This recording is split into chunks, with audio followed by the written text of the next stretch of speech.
You're locked into the Hal Sparks radio program, Mega Worldwide. It's true. Welcome back. Johnny Million, take it away. See, I was expecting you to dive right in. I thought, yeah. All right. Well, Hal Choose, I've got some questions for Philip Ittner. Mm-hmm. All right. So Leslie Shaw wants to know how long should we wait before we travel to Kiev? I was going to buy a ticket for March 2023, but some said they thought that might be too soon. Leslie, I think that's Leslie. Yeah, I think that's a good question. I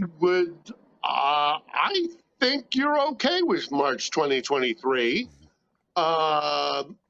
Everything is liable to change, but I don't see this war lasting I don't see this war lasting into 2023. I really don't.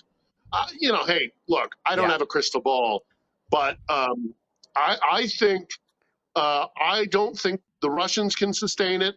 I think the Ukrainians are going to really push hard with the weaponry that they are receiving.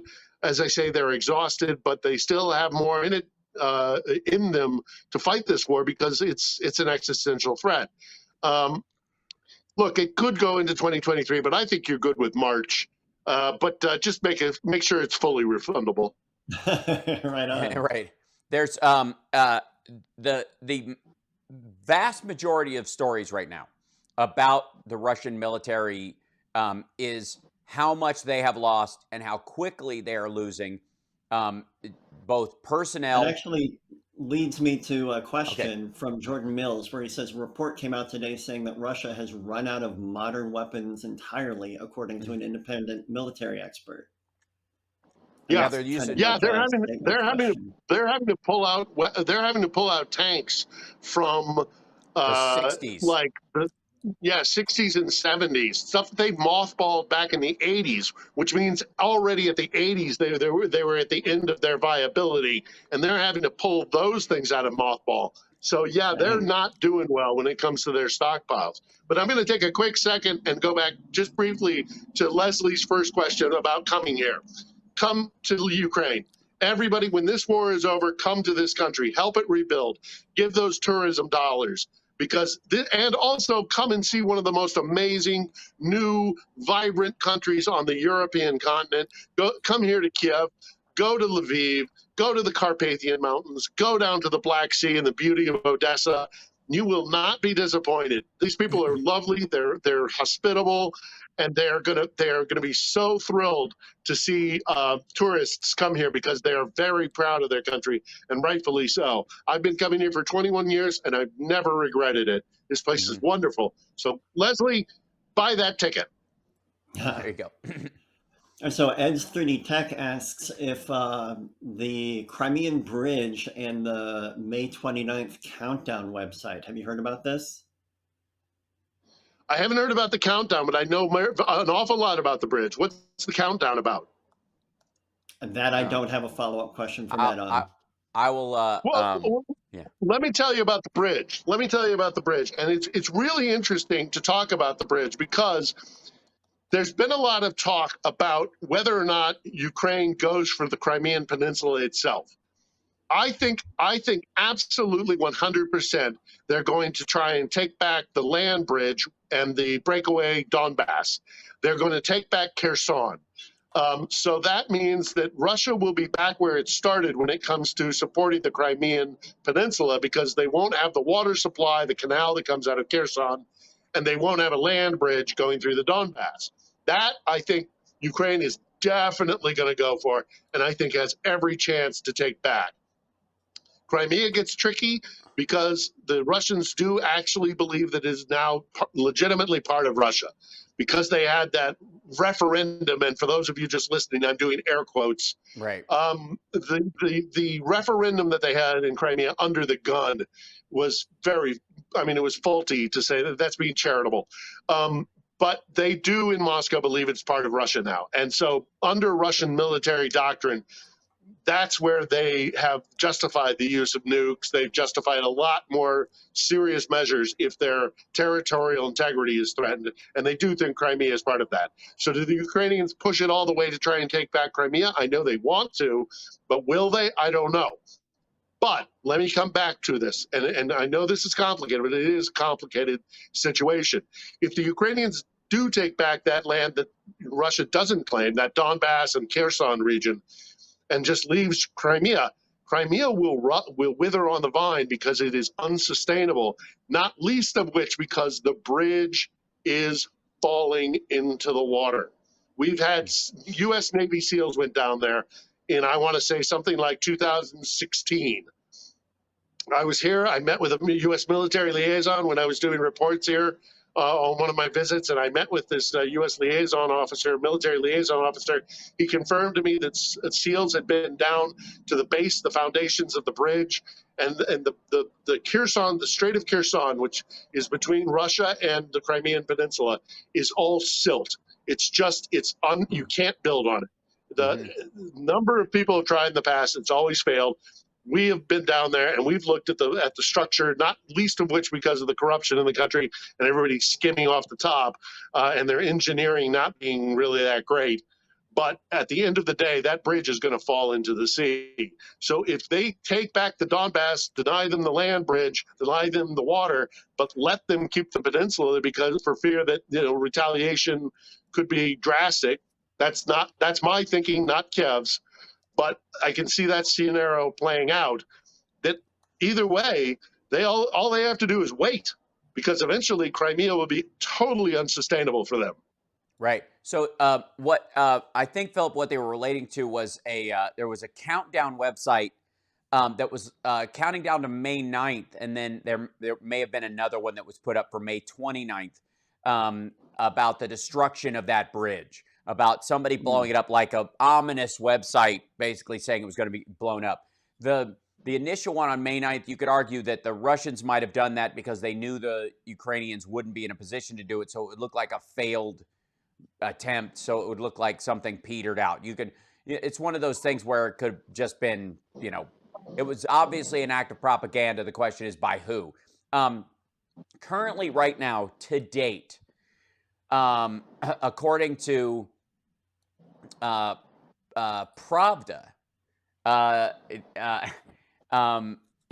Russia has currently lost 29,600 military personnel. Yes.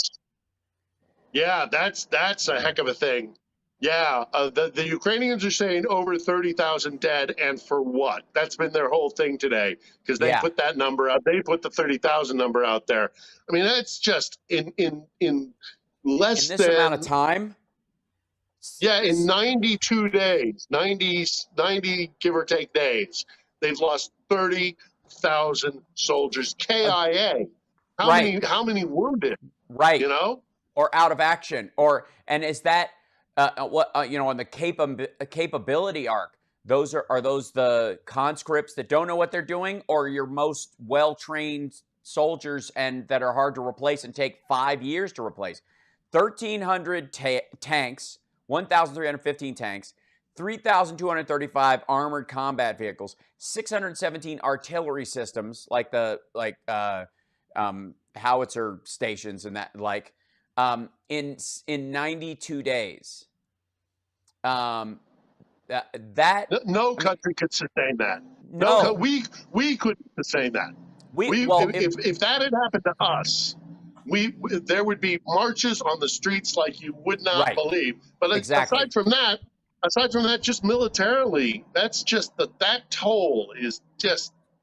I mean, it's devastating. I mean, those are all. A lot of them have families. They all have mothers. We talked about before how the Russian babushkas were, part of the reason why, the previous hostility was drawn back or stopped in a couple of different wars of choice by Putin. So at this point, though, it seems like they're too far gone, that this is such a loss that at this point, if Vladimir Putin, and I don't know how you do this in a country that size, if you lose somewhere between 30 and 40,000 soldiers to to keep the same territory you started with. I mean, Yeah, devastating. I mean, and also think about what that does for the soldiers who are actually also still fighting. To know that they are just that to the left and to the right of them, their comrades in arms are dropping like just flies. Not to be flippant, but that the morale of the Russians right now, it's my understanding, is just awful, and that's got to be contributing to it. Yes, and they're calling up Chechens, and they're calling up the ideas that they're getting people from Syria and the Wagner Group and all this. We saw this weekend openly reported internally in Russia that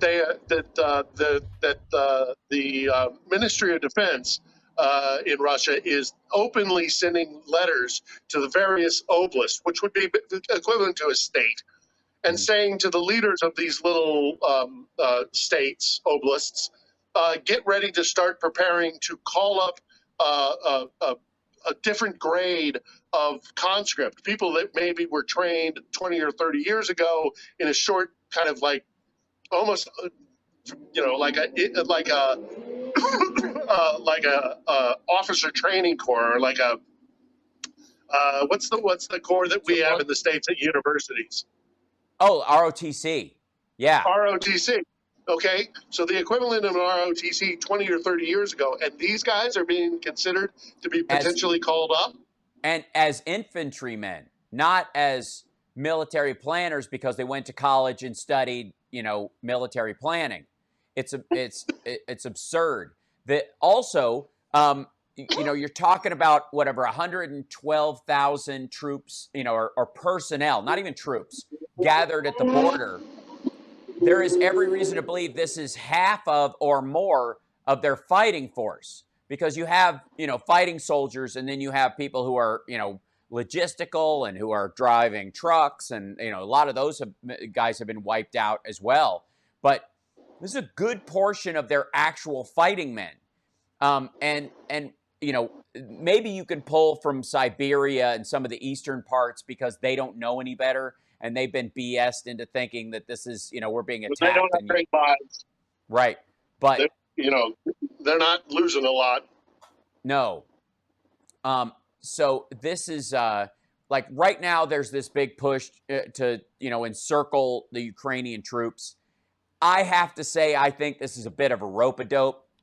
As a matter of fact, I'm calling it. I'm saying that's exactly what it is. Every strategic, like military YouTuber I've been watching has been going, why would you want to take that city? You have to drive your stuff out in the open, and you're dead ending into a mountain range that they control. Like, okay, because of hubris. That's why. We got to take a break. We'll come back with more of your questions right after this. It's the Hal Sparks Radio program, Mega Worldwide. Follow at Philip Ittner on Twitter while you're at it, because he's going to be vlogging from Ukraine. And you can check out those. It's Philip with 1 L, Ittner with 2. We'll be back. 2 T's. I am happy, you are happy. Let us be happy together, whether the weather is cloudy or sunny. I will always be your funny honey bunny. I am lucky, you are lucky. Let us get lucky together, whether the weather is cloudy or breezy. I'll be there to say, hey, come on, let's take it easy. 'Cause isn't it nice to have the friends that you do? And isn't it nice that the sky is so blue? And isn't it nice to say I love you, chugga chugga choo choo, woo woo. I am smiling, you are smiling. Let us smile together, whether the weather is cloudy or stormy. I will still be there in the morning. I'll be right by your side in the morning. I'll make you breakfast in the morning. I hope that you like cereal. Yeah. I think we have to start a plan to get Garfunkel and Oates to perform in Kiev when all this is over too. That'd be amazing. Oh yes, absolutely. For those of you that don't know, that's where that song comes from. That's our dear friend Kate McCucci. Just she did that to in hear them studio play the in Chicago with us. Just reminds me there's happiness in the world. That's right. Even in dark times. That's right. We have more questions. What do we have first, Johnny? Yeah, Good Karma is asking, how far out into the Black Sea can the drones go? Can they reach any of the ships that are sitting out there? Yes. Okay. But Yeah. It depends on what we're talking about. Are we talking about drones like the weaponized drones to have them fly out and strike at a ship, or are we talking about drones that would be used to kind of fly out and monitor ships, and then other weapon systems, use them as targeting? Both of which do have the capacity. I mean, there are drones that absolutely 100% have the capacity to do that. Bakhtiar, I keep mispronouncing the Bayraktar. Bayraktar. The Turkish drones, Turkish right? one. Yeah, they certainly do. I'm sure the drones that we are supplying them with have, not only do they have a large radius of distance to still be controlled, but they have a flight time that can keep them in the air for a significant period of time. The question is whether or not you can put on a drone an anti-ship missile system, and that I'm not able to answer. I'd have to inquire with some of my military experts. I will say the one of the stories around how they got the Moskva and how they've hit some of the other ships is that those ships have anti-drone defenses. They have anti-incoming missile defenses as well, and they overwhelmed them with Bayraktars. I've heard that too. The swarm, They basically faked with the jab and hit them with the right hook, and that was the while the defenses were focused on that, that's how the missile got through. So basically what they have are the Bayraktar, the Turkish drones, which can drop bombs and have can have guided munitions. The suicide drones that they have are a lot of people talk about that they're like a flying hand grenade, but they're really closer to like two compact hand grenades. It's a slightly large, it's more closer to a mortar, but they can fly autonomously for 40 minutes. They can just circle in the area or fly high and low. Yeah, those are give a great advantage because they can hover for as long as they do. They're not great against armor. No. I've already had discussions with some guys here on the ground who are military experts, and they're good. They can hit they can hit like trucks and supply chains and trenches and troop infiltrations, entrenchments, that kind of stuff. But as far as them being used against armor, they're not great for that. What they do work well with is that they circle them around, and because they're drones, they can see when the guys have stopped, are getting out to use the restroom or something like that, and that's when they hit. So they're like sharks. And here's a story I absolutely love, and it was from over the last week, I think, since I spoke to you. There was a story of a drone that was up while a very how do I put this? A very irresponsible Russian journalist was broadcasting live from a position where they were shelling Ukrainian positions with an artillery piece, and he was live doing this. And the drone was able to look at where that was happening, see the correspondent in front of the artillery piece, triangulate all of it based on the camera position and the positions of the buildings behind him. And they used his own Russian Federation television broadcast to target this artillery piece. And it's just, it's you one of can't those, make this stuff up. For those listening home, it's one of those missile systems that the Russians have that fires like super fast, like these short range, long range, like I guess medium range, we'll call them, because they're short, in terms of they're not mortars, they're further than mortars, but they shoot like lots of. It's like one of those old fashioned like multi-Roman candle bottle rockets you see, and so many people have seen that. They shoot like, it's really overwhelming. They shoot like 40 rockets in a row or something. It's really scary looking, but they only have a few of them, and they don't all work really well. And the one this dude was given the big send off, like, here it comes. We're going to show those guys what's up. Look how great this system is. It's awesome. They pulled it out of They pulled it out of the building. As soon as it pulled out of the building, they were able to target where it was because he was pointing at it, and they geolocated where he was. And they recognized a rocket hit nearby because the first hit missed because they were just using the camera to do it. And then a drone came in, and they were just watching it move around. It hid behind some trees, and they blew it to smithereens. And it was Yeah. because of the Russian desire for propaganda. They need good news so much they're willing to sacrifice lives for it. It's one of the stupidest things about the Russian military impact is that they will sacrifice lives for propaganda. I can tell you from experience as an embedded journalist with U.S. forces, if I had ever done anything like that, I would have been, my credentials would have been ripped off of me, and I would have been out of there. Oh yeah, I mean, there was a reporter who was apparently a foreign reporter with Reuters from what they regarded, I guess, temporarily as a suspect country, whose phone was removed during a flight when they were going from one place to the other. And they apologized afterwards. It was kind of a little dust up, and they're like, these people should have the right to, like, okay, first of all, can't use your phone in the air anyways. So forget that. Secondarily, they did it because they were flying in an area where the Russians can track, and they're like, yeah, nope, give me your stuff. We don't trust you.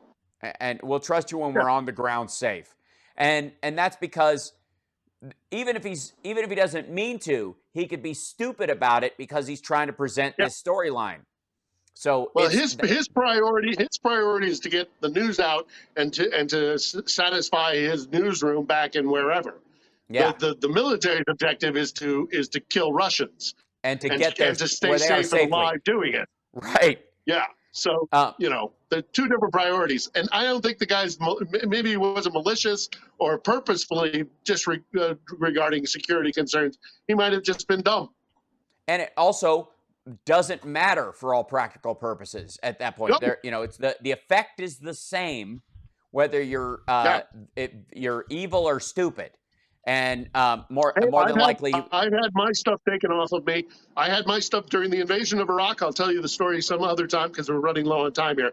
But I'll tell you the story another time. When I was with the 3rd Infantry Division, I had my telecommunications equipment taken from me for security concerns at one point, and it was totally legitimate. I ain't hating.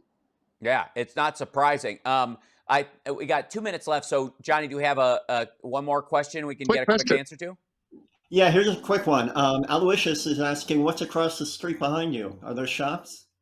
Pickles. Aloysius, this is one of the most amazing markets. It's like a farmer's market in the former Soviet Union. It's called Bessarabsky Market, and it is fantastic. You can go there when this situation changes. Come to Kiev. Go to this market. You will get caviar for about $15 for a jar of caviar, red caviar, lovely, delicious, yummy, yummy. You can get anything that can be pickled. They will pickle. Lovely, delicious, yummy, yummy. Watermelon. But it's delicious, and it's a great place, and it's beautiful and fun. And come to Kiev. Come to Bessarabsky Market when this war is over. You will not regret it. Which is a good way to send us out. Is one of my favorite Portlandia sketches ever. We can pickle that, and if you haven't seen it, go on YouTube. We can pickle that. I did a vlog about it. And my first day back in Kiev, I went and I said, they pickle everything, and boy, I got pictures to prove it. Awesome. Thank you so much, Philip Ittner. Remind everybody to follow at Philip Ittner on Twitter. Philip with 1 L, Ittner with 2 T's. We'll see you next time. Thank you, Johnny Million. Thanks, everybody in the chat room for joining us. I will be live streaming the Trump rally later on tonight. God help me. If you want to join me at infotainmentwars.com at 7 o'clock Eastern time. So talk to you guys later. Take care, and we'll see you next time. Thanks Chicago. Everybody.